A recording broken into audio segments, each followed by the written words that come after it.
Hi there. I have a story to tell. Alright, so me and my brother are each going to separate car places, and he's going to get his oil change and I'm going to get a key duplicated. So he goes to like this typical car repair place to get his oil changed, and he's like, okay, well, I'm here, you go to the dealership and get the key duplicated. And I was like, yeah, sure, okay. I'm driving along, and it's a really nice day, so I open my windows, and I open my sunroof, and I have, like, my drinks in my car, turn up the music, blast it, and annoy everyone. First, on the way to the dealership, I make 2 wrong turns, and it takes me, like, 2 minutes longer to get to this place, which didn't really matter because it was such a nice day and I was just enjoying driving. I get to the dealership. It's huge. Palace. Huge. I did not know dealerships were like this, okay? I've never gone to a dealership unless it's like a used car dealership. I've been to those, and those are like not like a palace.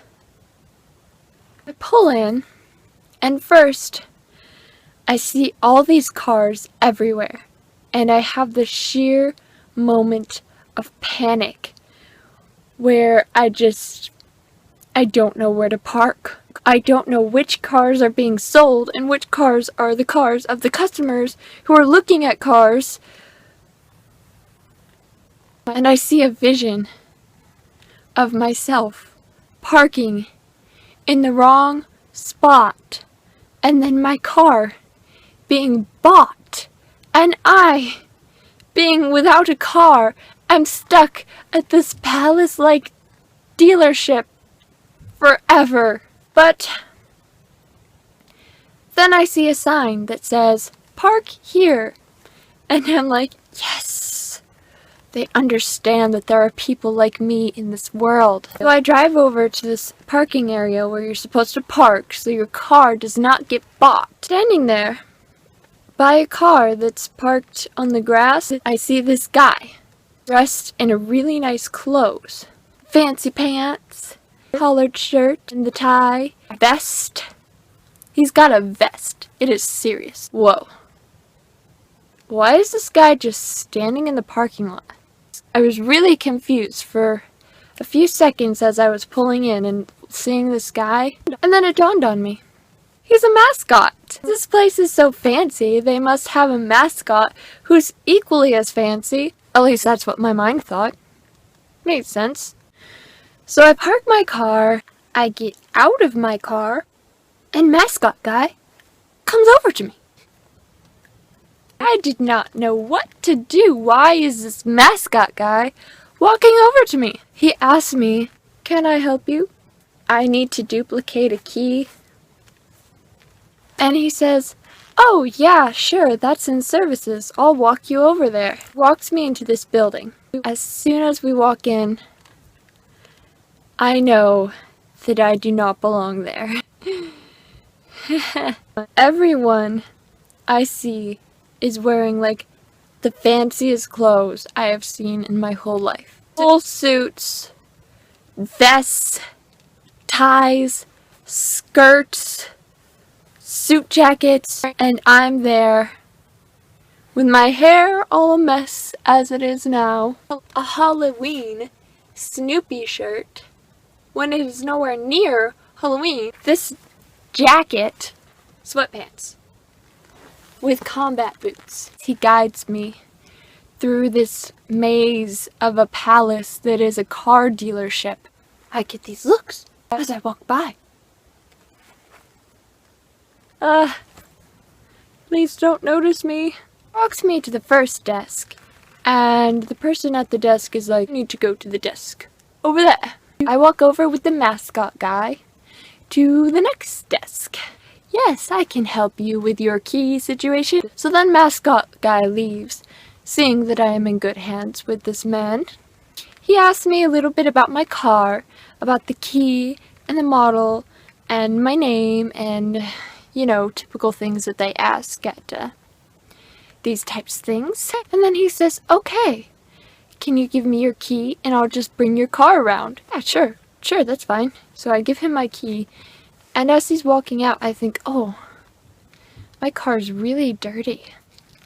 Oh, I should have cleaned my car. He drives my car around into this little roundabout thing where all the other cars sit waiting to be repaired or have a key made or whatever they're there for. And he says, okay, you can go sit over there and I'll come find you when we have your key ready. As I'm walking to the waiting area, I see they have an area for kids that's playing The Lion King. Like, can't watch Lion King. If I watch that, then I'll be crying the rest of the day. Mufasa! So I come to the next waiting area. There's like 4 of them. And there's some older people sitting there. And I look at the TV. It's the cooking channel. Ooh. Oh, those people look pretty fancy. I don't want to sit with them and look even less fancy than I already do. So I move on to the next one. They have the sports channel on. Moving on. So I go to the next one, and the next one, there's no TV.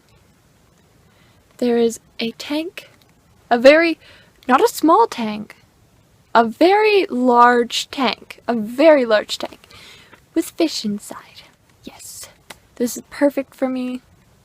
There's no other people around. Perfect. I sit on the couch. And I get bored. So I want to get up and like look around because this place is amazing. But I didn't really want to because obviously I don't fit in here, and if I just go walking around, people are going to be like, what is that sketchy little girl doing in here? You should throw her out. So I sat there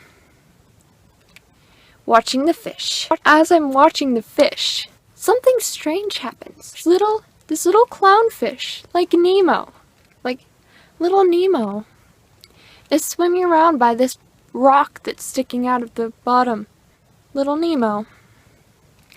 He points his head up towards the top of the tank. He starts twitching, swerving back and forth as he's facing up. He starts hitting the rock occasionally as he's twitching and swerving back and forth. This other clownfish is like circling around him frantically, like, what's going on, Nemo? And I did not want to see this horrific sight with the clownfish. Got up against my better judgment. I know what I'll do. I'll go into the bathroom. So I walk past the sports area. I go into the bathroom. So I just like wash my hands. And a song comes on. And it is a song that I know very well. And I very much appreciate. Like, yeah, it's my jam. And I start singing along. Just getting into it. A woman walks into the bathroom. A woman wearing a skirt and a suit jacket. Our eyes meet in the reflection of the mirror. And I quickly end my hand washing and leave the bathroom. As I was walking back to my seat, I noticed this coffee area. I myself do not drink coffee. Being a big fan of hot chocolate, think, hot chocolate? If they have hot water, they must have hot chocolate. So I go over to the machine after I sit down and get bored again, but they have no hot chocolate. But I had cake. Because apparently someone had retired and they were having a party, so they just put cake out, but that's not the point. They had cake. Tempting as this was, I decided I'd better not, because it was sitting out and someone could have poisoned it. So I go back to my seat and I sit there, pretending like I'm texting on my phone so I don't look like this awkward person who doesn't belong, even though that's obviously what I was. And then the guy who made the key for me, he walks over And he says, Alyssa? That's me. Yep, I'm me. He's like, okay, we have your key down. Come with me. I'm like, yeah. Yeah, okay, yep. Then I follow him over to a part that I had never been before.